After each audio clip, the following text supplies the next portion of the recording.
Hannes Alfvén was a Swedish physicist whose groundbreaking contributions to plasma physics reshaped our understanding of the universe. He was born in 1908 and earned his PhD in 1934 from the Royal Institute of Technology in Sweden. There, he studied electromagnetism and space physics. His research led to the development of magnetohydrodynamics, which is the study of the interactions between the magnetic fields and conducting fluids like plasma, which make up, of course, as you know, I'm sure by now, 99% of the observable universe. Alfvén's theories were initially dismissed by the scientific establishment. But over time, they proved essential in understanding space plasmas, cosmic magnetic fields, and even the behavior of the solar system. His Alfvén waves, which describe the propagation of magnetic disturbances through plasma, became a cornerstone of astrophysics and space science. These contributions earned him the 1970 Nobel Prize in Physics, recognizing his work in MHD and its impact in understanding the dynamics of cosmic plasmas. The paper we're going to review today was written in the same year that he received the Nobel Prize. Now, at this time, astrophysics was really going through a transformation. The field had long been dominated by gravitational models, with little consideration given to the role of plasma and electromagnetism. Alfvén challenged this view, arguing that many of the observed cosmic phenomena, such as the formation of galaxies, planetary systems, and even the sun, could not fully be explained without considering the influence of electric and magnetic fields. Today, as we continue to question the fundamental nature of dark matter, cosmic filaments, and plasma's role in structuring the universe, his insights remain just as relevant. His skepticism of overly simplistic mathematical models in favor of empirical laboratory based plasma studies is a perspective that still resonates in modern debates.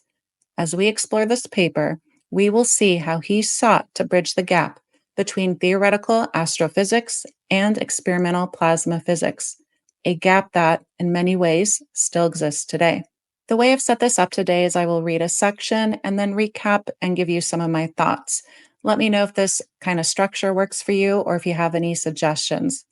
Okay, so let's read his Plasma Physics, Space Research, and the Origin of the Solar System. The center of gravity of the physical sciences is always moving. Every new discovery displaces the interest and the emphasis. Equally important is that new technological developments open new fields for scientific investigation. To a considerable extent, the way science takes depends on the construction of new instruments, as is evident from the history of science. For example, after the development of classical mechanics and electromagnetism during the 19th century, a new era was started by the construction of highly developed spectrographs in the beginning of this century. For its time, those were very complicated and expensive instruments. They made possible the exploration of the outer regions of the atom.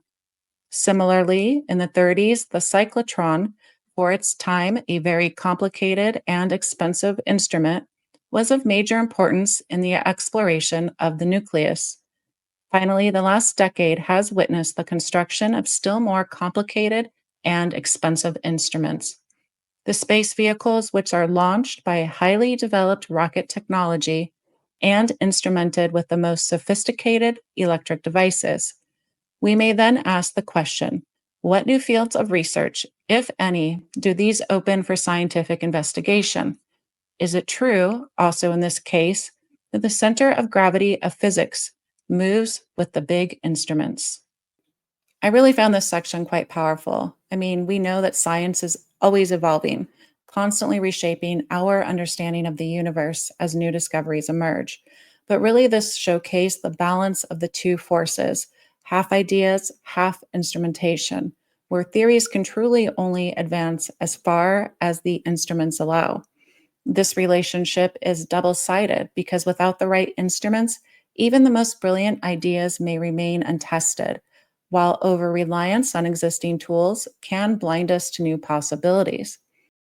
Just as atomic physics remained incomplete until the advent of particle accelerators, we must ask, are we currently blind to the full complexity of cosmic plasma dynamics simply because we lack the right instruments? History reminds us that ideas like continental drift and germ theory were once controversial, not because they were wrong, but because the technology to confirm them had not yet arrived. This makes me wonder what ideas, what unseen forces are waiting not necessarily for our curiosity, but for the right instruments to confirm their existence. Section 2, Scientific Aims of Space Research. The first decade of space research mainly concentrated on the exploration of space near the Earth, the magnetosphere, and interplanetary space. These regions earlier were supposed to be void and structureless, but we now know that they are filled with plasmas, intersected by sheath like discontinuities, and permeated by a complicated pattern of electric currents and electric and magnetic fields. The knowledge gained in this way is fundamental to our general understanding of plasmas, especially cosmic plasmas. Indirectly, it will hence be important to thermonuclear research, to the study of the structure of the galaxy and the metagalaxy, and to cosmological problems. Our advancing knowledge in cosmical electrodynamics will make it possible to approach these fields in a less speculative way. The knowledge of plasmas is also fundamental to our understanding of the origin and evolution of the solar system, because there are good reasons to believe that the matter, which now forms the celestial bodies, once was dispersed in a plasma state. The second decade of space research seems to display a different character, at least to some extent, as several of the basic problems of the magnetosphere and interplanetary space are still unsolved.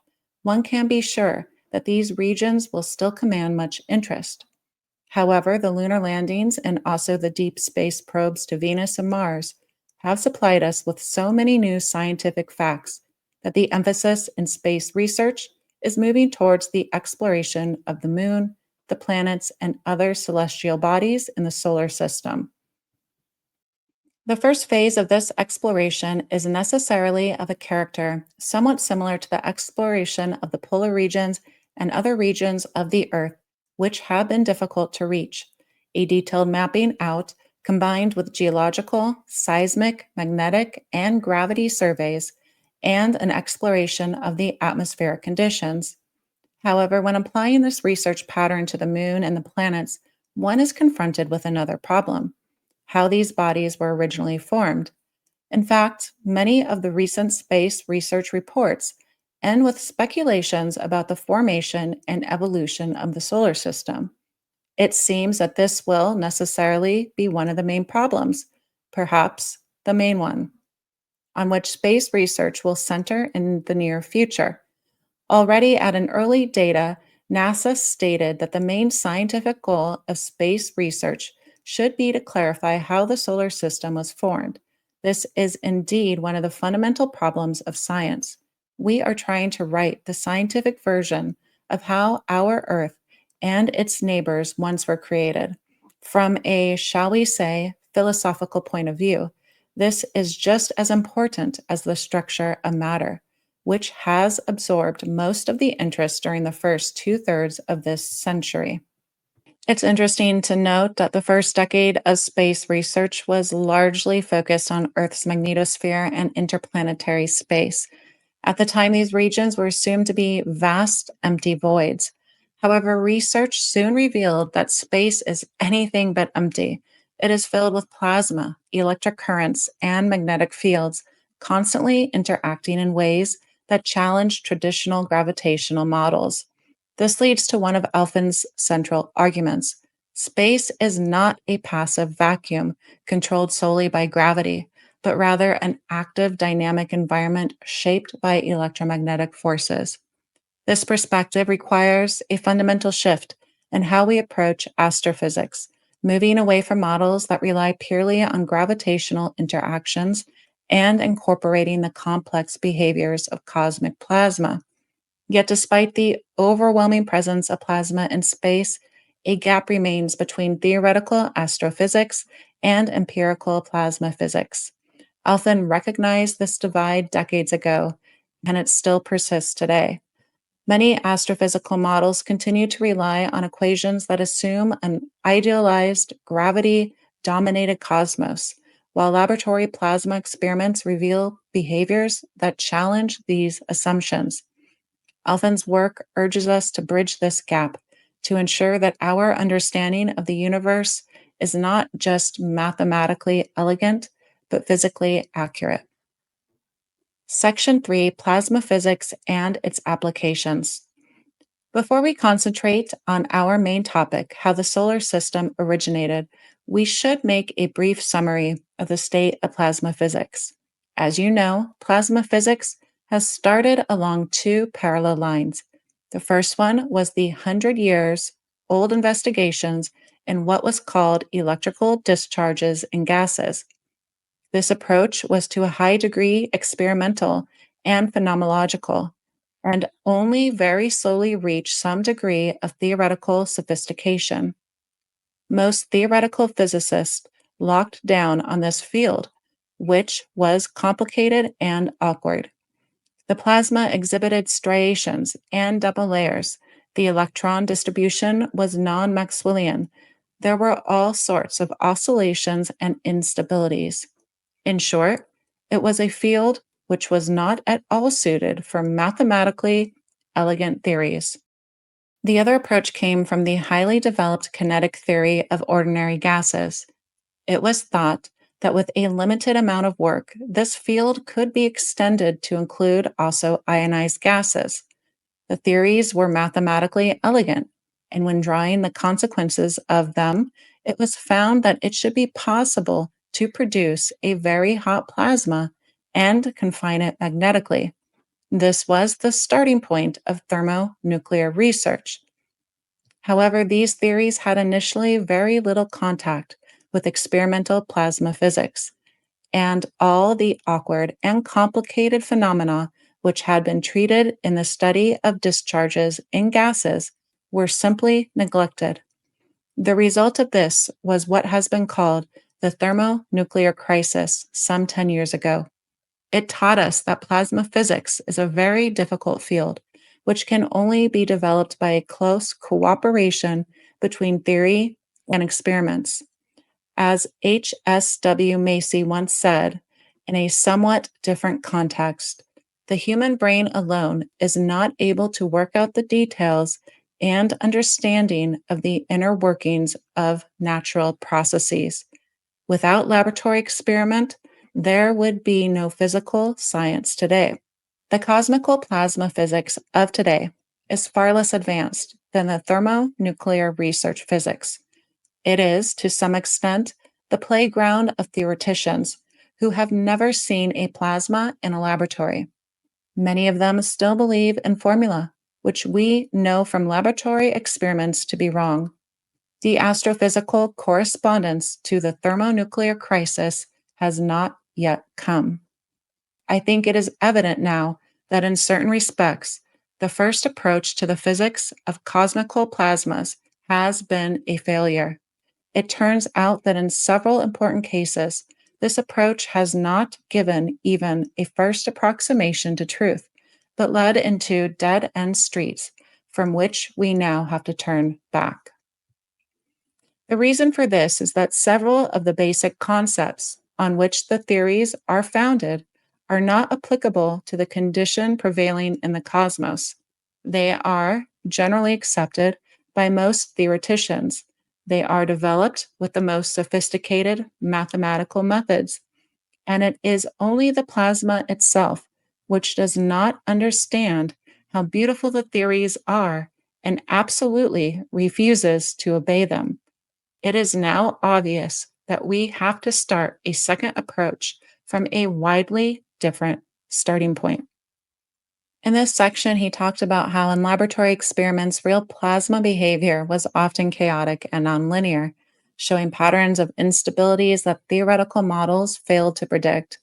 While equations suggested orderly behavior, Experiments revealed turbulence, wave interactions, and self organizing structures that simply couldn't be ignored. This disconnect became especially clear in thermonuclear fusion research, where early models assumed that plasma could be easily confined and controlled. However, in practice, plasma proved far more unpredictable. The models predicted stability, but real world fusion experiments faced constant disruptions, plasma filaments, instability, energy loss, all of which defied theoretical expectations.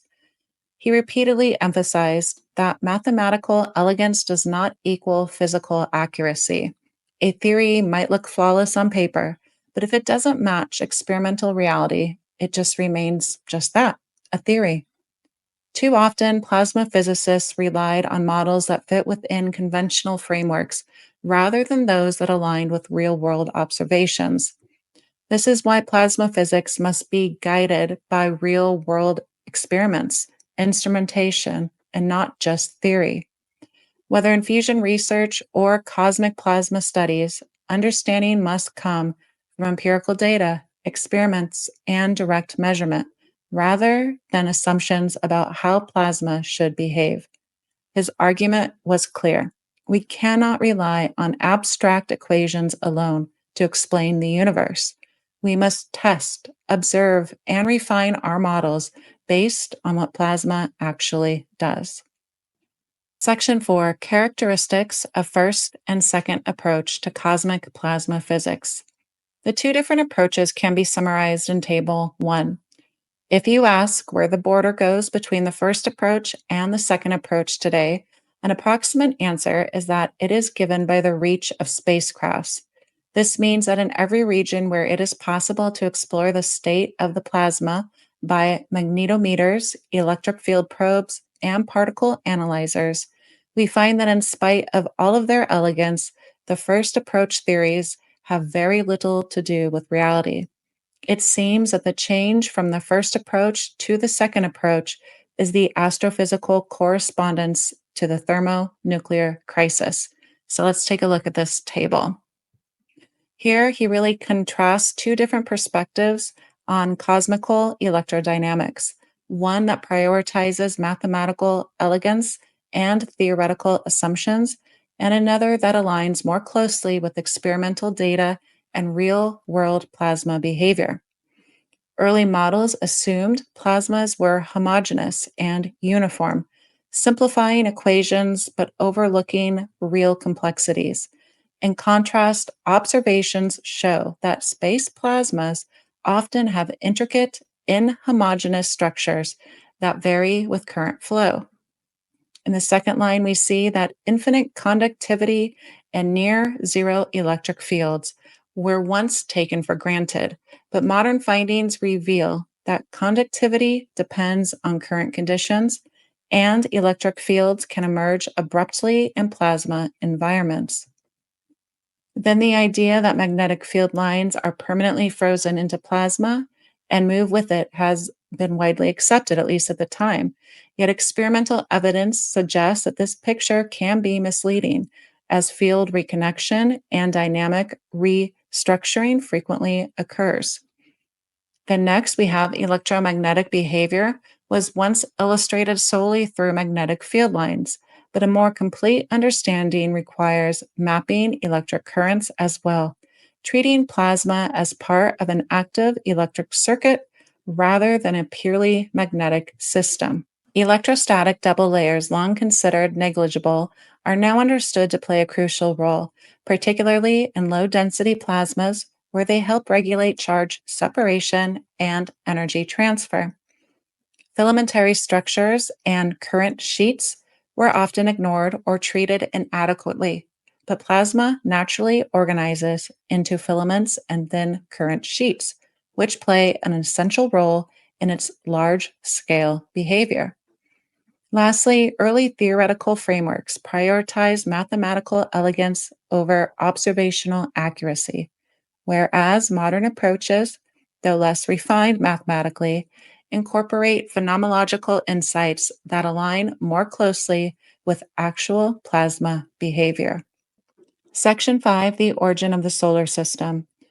From what has been said, it is obvious that astrophysics runs the risk of getting too speculative, unless it tries very hard to keep contact with laboratory physics. Indeed, it is essential to stress that astrophysics is essentially an application to cosmic phenomena of the laws of nature found in the laboratory. From this follows that a particular field of astrophysics is not ripe for a scientific approach before experimental physics has reached a certain state of development.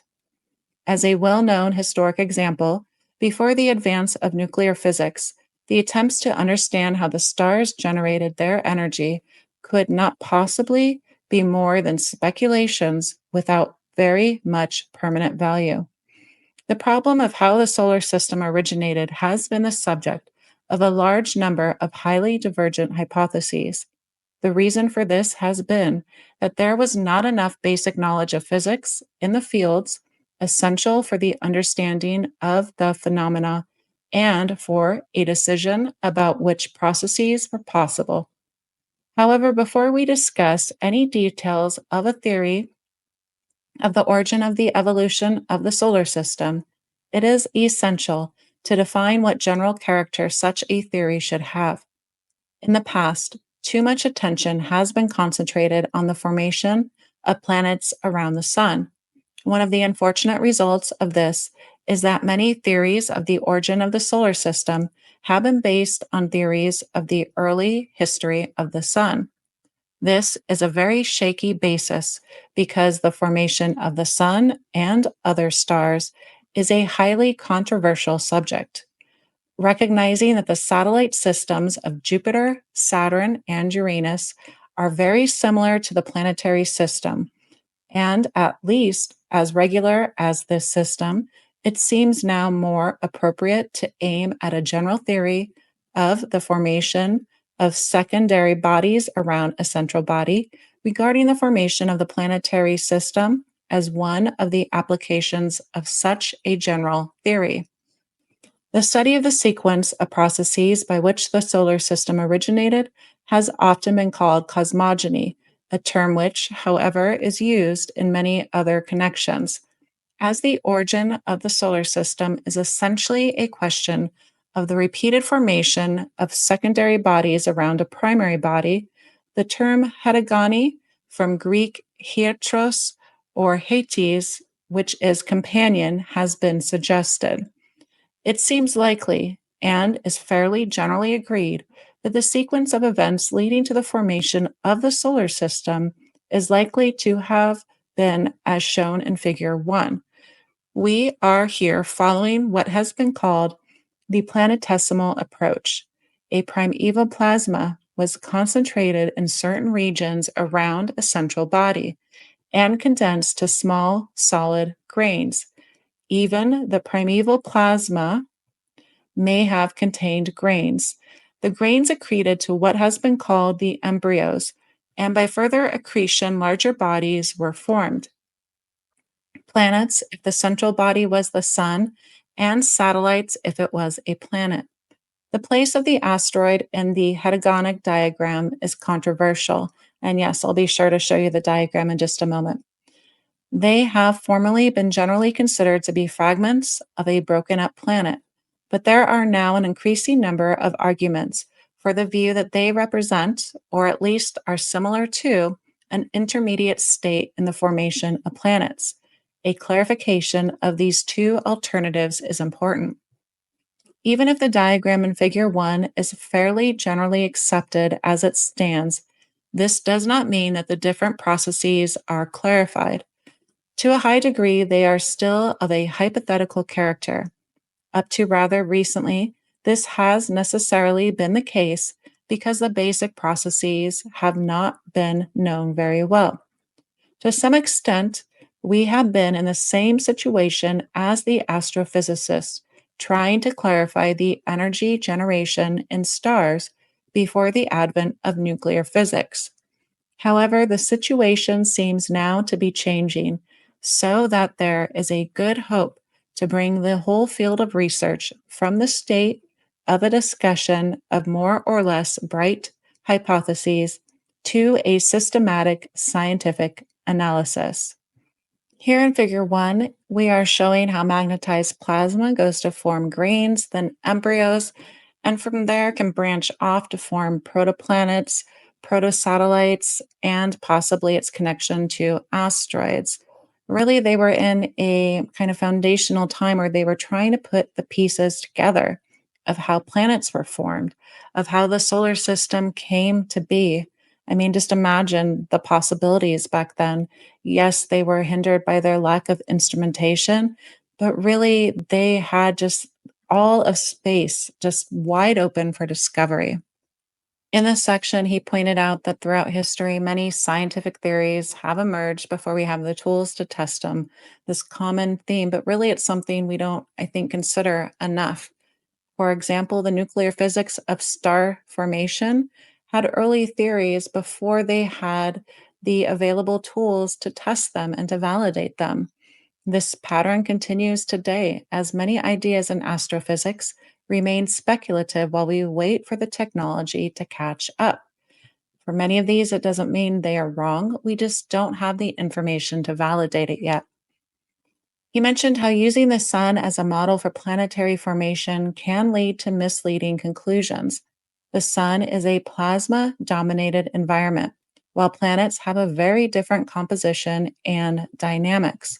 Even today, many planetary formation models rely on assumptions rather than direct observations, leaving gaps in our understanding. One point that I get from this paper that I really agree with is how we should study the macrocosm, the vast plasma structure shaping the universe first before making assumptions about everything else. Let's start with the state of matter that literally formed everything. Instead of starting with Earth and extrapolating outward, we should understand plasma's role in cosmic evolution first. A complete picture of planetary formation can only emerge once we fully grasp how plasma interacts on large scales. Look at us flying through this paper. Okay, section 6, basic knowledge for the reconstruction of the hedogonic process. Besides plasma physics, which we have already discussed, there are a number of other fields of research which are basic for the reconstruction of the hedogonic processes. First, plasma chemistry means the field of research concerned with chemical reactions in a plasma. These are basically different from the reactions in non ionized gases. It should also be considered to include the separation of different elements, which takes place in an inhomogeneous plasma due to temperature gradients and electric currents. Furthermore, the interaction between a plasma and a solid grain condensing from it is highly dependent on the state of ionization. The laboratory results and their application to cosmic conditions are relevant for the understanding of the different chemical composition of the celestial bodies. For the next process in our evolutionary diagram, the accretion of larger bodies from the initial condensation, the following fields of research are essential. Solid body collisions. The grains, which are the primary result of condensation, will move in Kepler orbits around the central body, but their motion will be disturbed by several effects. One of them is due to the mutual collisions. The relative velocities at these collisions may have any value from 0 up to some 10 kilometers per second. This means that in many cases, we are in the region of hypervelocity collisions. This is a field which is not yet understood very well. Available laboratory results seem to be scarce, and their application to cosmic conditions is uncertain because we know very little about the structure of grains. Collisions between bodies with fluffy, shock absorbing surface layers are likely to differ from collisions between hard marbles. Meteorite studies are supplying us with some information. The Apollo results about meteoroid impact on the lunar surface are another important source of knowledge. In these cases, however, we do not gain very much information about the structure of the grains in space. because the particles we recover have either passed the terrestrial atmosphere or have been destroyed by impact on the lunar surface. 3. The study of Kepler motion in a viscous medium is essential for our understanding of the evolution of the orbits of the grains and the embryos. From a formal point of view, this problem is similar to some basic problems in plasma physics, which are concerned with a large number of interacting particles. It turns out that in the neighborhood of a central body, the condensed grains have a tendency to move in similar orbits, thus forming what has been called jet streams in space. 4. Celestial mechanics serves, of course, as a general background for the whole heterogonic process. This field has been rejuvenated by the application of computer analysis to many of the problems which were formerly impossible to handle. Connected with this is the discovery of the importance of resonance phenomena in the present structure of the solar system. It seems likely that at hedogonic times also resonance played a decisive role. 5. The hedogonic process took place 4 to 5 billion years ago. The evolution of the primary product of these processes into our present day solar system has consisted of a number of relatively slow changes. Geological forces have transformed the structure of the planets. Tidal effects have braked the spins of some of the bodies, especially of the satellites. Collisions have taken place in the asteroidal belt, and there have been meteor impacts on the planetary surfaces, etc. All of these effects are important for the reconstruction of the state of the system immediately after the hedogonic processes ended. It is only after correcting for them that the solar system data we observe today are of value for the reconstruction of the hedogonic processes. This was a big section. I'm just going to point out a few things. First, being plasma interactions and chemical evolution. The chemical evolution of celestial bodies was heavily influenced by interactions in a plasma environment. How, unlike non ionized gases, plasma chemistry allows elements to separate due to temperature gradients and electric currents. These plasma driven processes shape the composition of planets, moons, and other celestial bodies, playing a key role in their formation. It was pointed out how collisions were a major factor. The initial solid grains that formed planets moved in Keplerian orbits, but their motion was disrupted by frequent collisions. These collisions varied in intensity, from gentle sticking interactions to high speed, hypervelocity impacts. While some meteorite studies and Apollo mission data provides insights, the exact structure of cosmic grains during early planetary formation remains uncertain. And lastly, he stresses that reconstructing planetary formation requires multiple fields of study. Plasma physics must be fully integrated with astronomy, chemistry, celestial mechanics, and impact studies to create a complete model. 7. Space observations relevant to the hedogonic problem. From the analysis we have made, it is evident that the background knowledge necessary for the understanding of the hedogonic processes is rapidly increasing through advances in several different fields of research. We shall now discuss the question of what sort of space missions are of special value for the study of the hedogonic problem. Let us first state that many of the space missions which are carried out today or planned for the future give valuable contributions. Increased knowledge of the behavior of cosmic plasmas is gained by spacecraft carrying out plasma and particle measurements in the magnetosphere and interplanetary space. Further meteor impacts on spacecraft supply us with the information of very small bodies in our environment, which are probably related to those small bodies out of which our present planets once accreted. Particularly important is the study of meteor impacts on the Moon and on Mars. Hence, these and other investigations automatically contribute to the background knowledge necessary for the solution of the hedogonic problem.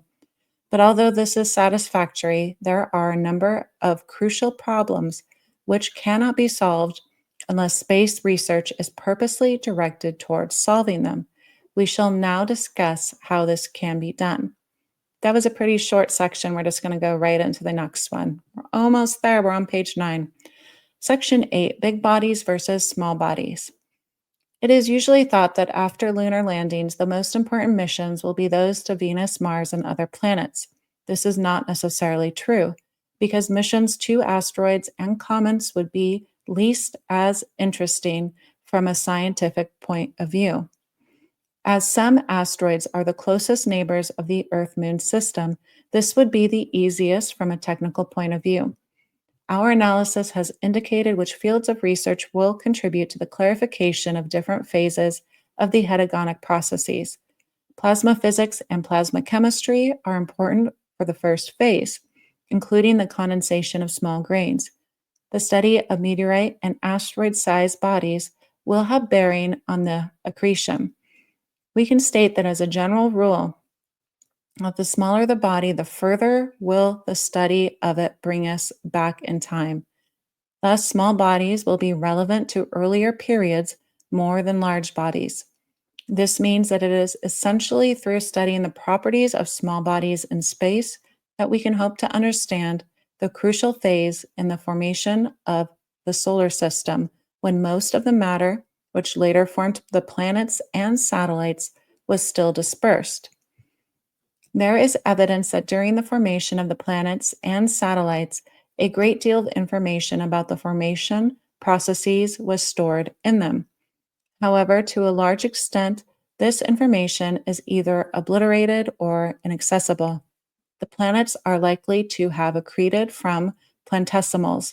The earliest phase of this accretion produced a small body, the matter of which may today be in the core of the planet, which means that it is inaccessible, even if a manned spacecraft should land on the surface of the planet. There is also a possibility that, for example, convection in the interior of the planet has more or less completely obliterated the information once stored there. Concerning the surface layers, geological processes, including atmospheric effects, have mostly wiped out the surface traces of the hedogonic processes in Earth and probably also in Venus. In other bodies like the Moon and Mars, and probably also Mercury, there seems to be considerable information left, but only referring to the very last phase of the hedogonic processes. Hence, our conclusion is that studies of large bodies like the planets has only a limited value for the study of the origin of the solar system. Asteroids, comets, and meteoroids are different in this respect. Even if some of these bodies are fragments produced at collisions in space, it is very likely that also these fragments contain considerable information about the condensation and the accretion processes. Because of the smallness of the bodies, there is no heating or convection in their interior, which can obliterate the information stored from the time when they were produced.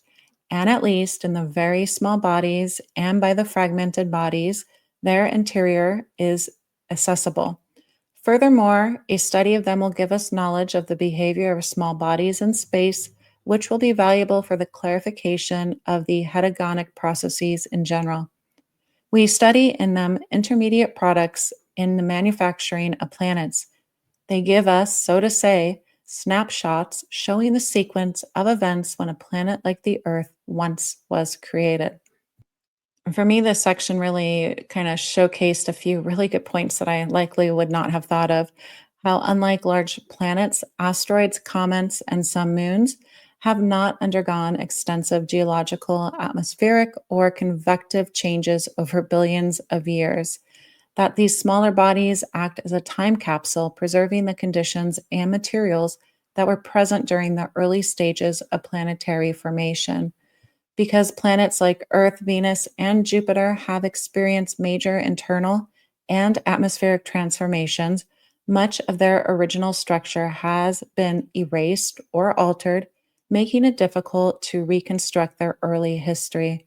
By studying small celestial bodies, we gain a clearer view of the processes that shape the solar system in its infancy. Besides this, many traditional models of planetary formation focus solely on gravity, but Alfvén argues that plasma interactions played a crucial role as well.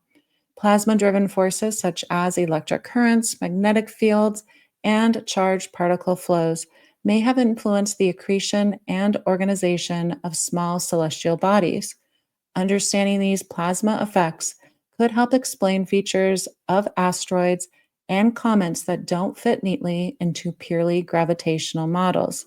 His perspective suggests that integrating plasma physics into planetary science is key to fully reconstructing the early solar system. Last section, number 9, Old and New Fields of Science. We shall now return from our odyssey in both space and time to our starting point: how new technologies displace the center of gravity of the physical sciences. The Great Revolution in physics, which took place in the beginning of the century, meant that classical mechanics and classical electrodynamics were considered to be more or less obsolete as fields of research. The new fields which attracted the interest were the theory of relativity and quantum mechanics, and the experimental work was largely concentrated on the exploration of the electron shells of the atom. The advance of nuclear physics marked another step in a similar direction. The new trend, which is introduced by the rise of plasma physics and space research, is to some extent opposite. In these fields, quantum mechanics and the theory of relativity are not very important. Instead, classical mechanics has become rejuvenated and is essential not only for calculating the trajectories of spacecraft, but also for the study of the motion of the natural celestial bodies during their evolutionary history. Also, classical electromagnetism is of decisive importance to the theory of magnetized plasmas, which is basic both for thermonuclear research and for astrophysics in general. This does not mean that we should make the mistake, similar to what was made 50 years ago, of declaring the atomic and nuclear physics to be obsolete. They are not. They have an enormous inertia that will keep them moving, but they will produce many new and interesting results. But they have got very serious competitors, and remarkably enough, these are the fields which earlier were declared dead that are now being resurrected. It is possible that this new era also means a partial return to more understandable physics. For the non specialists, four dimensional relativity theory and the indeterminism of atom structure have always been mystic and difficult to understand. I believe it is easier to explain the 33 instabilities in plasma physics or the resonant structures of the solar system. The increased emphasis on the new fields means a certain demystification of physics. In the spiral or trochoidal motion, which science makes during the centuries, its guiding center has returned to those regions from where it started. It was the wonders of the night sky, observed by Indians, Sumerians, or Egyptians, that started science several thousand years ago. It was the question why the wanderers, the planets, moved as they did that triggered off the scientific avalanche several hundred years ago. The same objects are now again in the center of science, only the questions we ask are different. We now ask how to go there, and we also ask how these bodies once were formed. And if the night sky on which we observe them is at a latitude outside of this lecture hall, perhaps over a small island in the archipelago of Stockholm, we may also see in the sky an aurora, which is a cosmic plasma, reminding us of the time when our world was born out of plasma, because in the beginning was the plasma. What a wonderful last line. Okay, let's wrap it up. What a way to end the paper. In the beginning, there was plasma. The dominant state of matter in the universe is plasma, but yet for decades, its role in shaping cosmic evolution has been overshadowed by gravity centric models. Alfvén saw this as a fundamental flaw in astrophysics, one that continues to limit our understanding today. His argument was not just that plasma exists, but that it actively structures the cosmos, guiding the formation of galaxies, stars, and planetary systems in a way that gravity alone cannot explain. Theories often outpace our ability to test them, and history has shown that scientific progress stalls when experimental evidence lags behind theoretical assumptions. Just as the theory of continental drift was initially dismissed for lacking a mechanism, and germ theory faced resistance despite mounting observational data, plasma cosmology has long been sidelined. Alfvén's work reminds us that models, no matter how elegant, must be grounded in empirical science. His challenge to the status quo was never about rejecting gravity, but about expanding our framework to incorporate plasma dynamics and electromagnetic forces, forces that we now know shape everything from planetary magnetospheres to cosmic filaments spanning millions or billions of light years. I hope for the sake of astrophysics that we continue to embrace a multidisciplinary approach. We need to combine plasma physics, space experimentation, and theoretical models. The universe is not a static clockwork governed by gravity alone. It is dynamic, electric, and evolving. The next era of discovery will not come from refining the same old equations, but from asking new questions, testing overlooked ideas, and recognizing that the fundamental forces shaping the cosmos may be far more complex than we once imagined. Alfvén's insights were ahead of his time, but the time has come to make sure we take them seriously. If we truly want to understand the origins and evolution of the universe, we must acknowledge what has been in front of us all along. In the beginning, there was plasma. Thank you so much for joining me. Let me know in the comments if you made it to the end. You're a trooper. I hope you found this interesting. I know I'm probably a bit nerdy because I found it fascinating, and I hope there's someone else out there who thinks so as well. Let me know what you thought about the format. If there's any other papers, publications, scientists you want to dig into, I'm probably just going to be bebopping around between interesting plasma ideas, kind of grounding myself in the history and principles of physics. So if there's anything you want this channel to do a mini deep dive on, please let me know. As always, until next time, take care.